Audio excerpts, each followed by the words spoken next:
Hey, honey, you said, I want to make this clear. Meghan was bullied out of the royal family. Also, Harry was forced to leave with his own family. Fact. And you're right. Anybody that read the book, Spare, they would know that. They would know the version of what happened between Meghan and Harry and why they left the UK.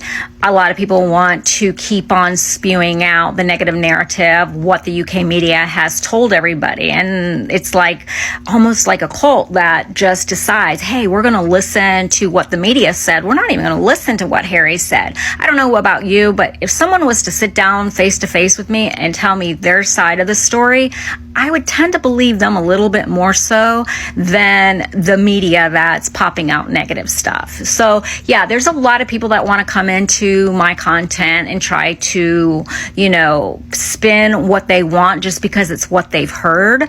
But obviously I have people like you. I have so many great followers that, that I follow back, and, we kind of debunk them. I had a couple trolls on me yesterday. I mean, popping in the comments constantly. A lot of people said, Wendy, why do you waste your time? Why are you even doing videos back to them? Well, sometimes they need a spanking. And you know what?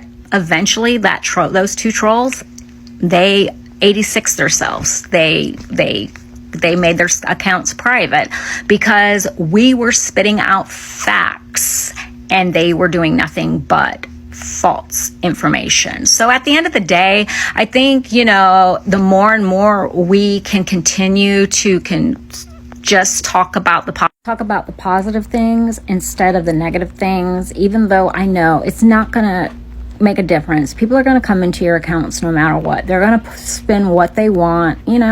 You got that choice to engage with them. You got that choice not to engage with them. Sometimes I do, sometimes I don't. I do like trying to set people straight. I'm an Aries.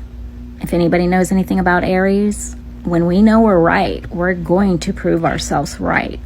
Just saying. But anyway, but I appreciate your comment and thank you for being so awesome. Have a good day. Where do I start with this?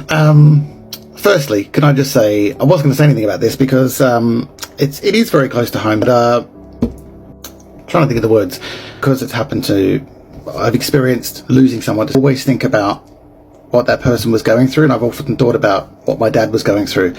So I have this moment where I kind of just have a prayer of, I pray for them in that time, because that must be horrific. But as a side, as someone who makes content with regards to Meghan Markle, you can just see here clearly with regards to Jason Arday, rest in peace.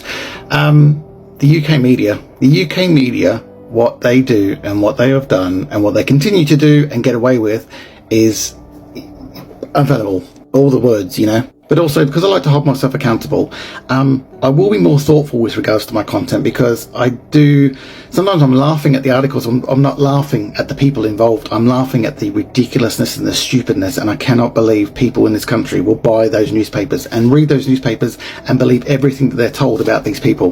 Because they're human beings, and I think the thing is, they are human beings. There are human beings behind those stories, those made up lies, the pretend sources. But again, if you don't see the similarities here, if you don't see what is happening, if you don't see what has happened,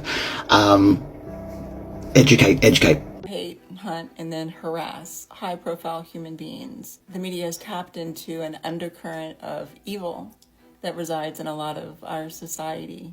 And some people simply need an institution or some sort of leader in order to pile on. Oftentimes the media causes the hatred by making up stories. Other times they wait for a down season in someone's life and then they attack. For example, some of you remember ITV's Philip Schofield.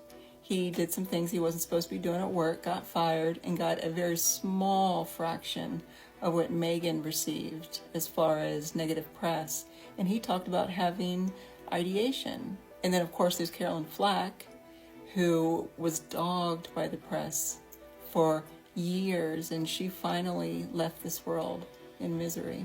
And now we have Jason Arday, who implored the public and the press to give him a reprieve from all of the nasty commentary that was out there about him.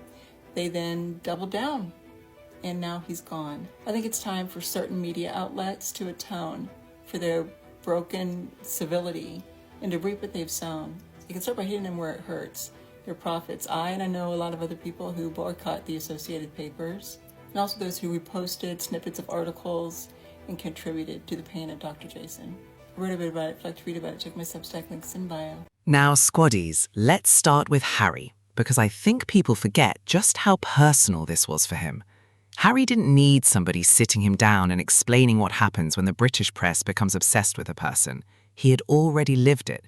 He watched his mother deal with it. He saw the cameras. He saw the headlines. He saw what happens when somebody's private life becomes public entertainment. So when Meghan came into his life and suddenly found herself under a microscope, why would Harry shrug his shoulders and say, "Oh well, that's just the royal life"? No, that wasn't Harry's experience. He knew where that road could lead. And that's why I don't see his decision to get Meghan out of Britain as some dramatic little tantrum. I see a husband looking at his wife and thinking, I'm not going to sit here and watch this happen again. Forget the palace for a second. Forget protocol. Forget what the royal commentators think Harry should have done. Put yourself in his shoes. If the person you love is being chased by photographers, picked apart in newspapers, turned into a headline and criticized day after day, what are you supposed to do? Stand there and say, "Don't worry, darling, the newspapers are having a bad week"? Come on. At some point, you protect your family. That's normal human behavior. If your partner is struggling at a workplace, you don't tell them, "Stay there forever," because everyone else thinks you should. If your family is miserable somewhere, you don't say, "Well, we've always lived here, so suffer through it." You make a change. And Harry made a change. He basically looked at the situation and said, "We're getting out." And honestly, Squaddies, there's something powerful about that. Because Harry had every reason to know that leaving wouldn't be easy. He knew people would mock him. He knew the press would attack him. He knew royal commentators would have plenty to say. He knew people would call him difficult, selfish, dramatic, you name it. But he still chose his wife. That's the part I keep coming back to. He didn't choose the headlines. He didn't choose palace approval. He didn't choose what would make the royal establishment comfortable. He chose Meghan. And that's why I think ordinary people can understand this, even if they don't understand royal life. You don't need to be a prince to know what it means to protect. Conversation. Let's be very clear. Jason Arday's situation and Meghan's situation are not the same story. Different people, different circumstances, different events. But there is one thing worth talking about. What headline? You smile, people analyze it. You don't smile, people analyze that too. At some point you're thinking, can I just eat my lunch in peace? And this is where Harry's concern makes sense. He had already watched his mother experience a media culture that could become intensely invasive. So when Meghan started facing enormous public attention, Harry wasn't looking at it like some abstract debate about newspapers. He was looking at it as a husband. He knew what relentless attention could feel like, and he didn't want to simply sit back and say, well, that's the price of marrying into this family. Target. That's the distinction I want people to think about, because Meghan didn't need to wait until everything completely fell apart before saying this isn't healthy for me or my family. She was allowed to make a different choice, and Harry was allowed to say, I'm not going to watch my wife go through what my mother went through. That's not weakness. That's not running away. That's a husband drawing a line. And honestly, Squaddies, ordinary people understand this perfectly. You don't stay somewhere that's destroying your peace just because outsiders think you should. Sometimes you say, enough, we're done. And you leave. That's exactly what Harry and Meghan did.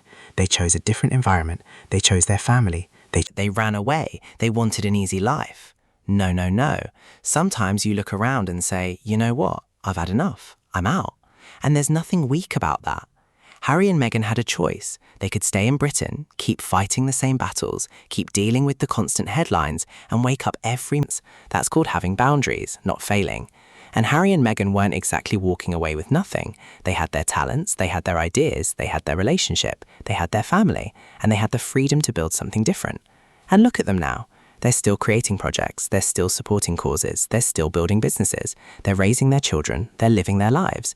You don't have to like everything they do, but pretending that leaving Britain somehow ended their lives is ridiculous. It didn't. They left one system and built another life. And that's why I don't see Meghan leaving as defeat. I see a woman making a decision about what kind of environment she wanted for herself and her family. She didn't need to prove she could survive the pressure forever. She didn't need to stand there and say, look at me, I can take another 5 years of this. Why? What's the prize? A medal from the palace? Sometimes strength isn't standing in the fire longer. Sometimes strength is recognizing this isn't good for us anymore and getting out. Harry understood that. He chose his wife, he chose his children, he chose a different future. And Squaddies, that's the part I respect. He didn't choose the palace machine over his family. He chose his family over the machine. And sometimes walking away isn't losing. Sometimes walking away is how you finally start winning. Thanks for watching, Squaddies. And remember, sometimes the best way to beat the madness is to pack your bags and say, peace, I'm out. I am your host, Miles. Like, share, subscribe, join the membership, and I'll catch you in the next episode. God bless you all and have a blessed week ahead.